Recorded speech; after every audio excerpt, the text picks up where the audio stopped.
Egunero behar ditugu aulkiak. Erabiltzen ditugu aulkiak.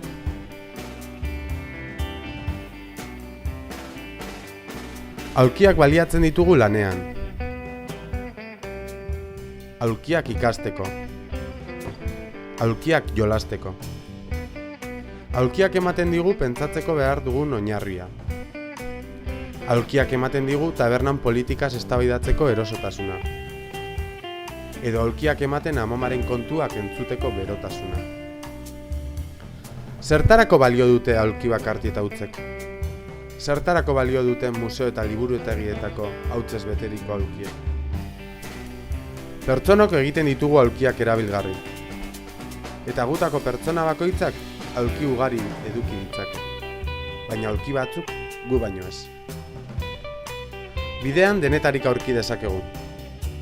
Aulki handi zein txikiak, aulki zaharkitu zein modernoagoak, aulki ederrak zein ederragoak. Ez ditugu aulki berdin bi aurkituko, baina guztiak dira baliozko. Aulkiak elkarbanatu eta trukatu ditzakegu. Beste aulki batzuetan ere jar gaitezke. Baina guk gure aulkietatik begiratu gura diogu munduari. Aulkitik altzatuko gara, aulki gainean zutik jartzeko. Arro. Eta igatu arte erabiliko dugu aulkia. Apurtzen denean, konponduko duen jende zinguratuta.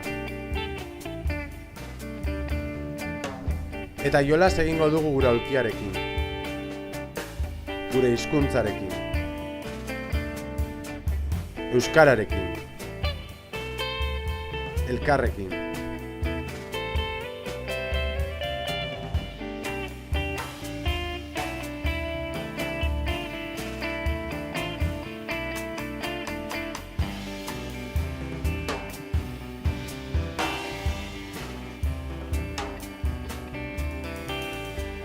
Hirurehun eta hirurogeita bost egun Euskal Herrian euskaraz.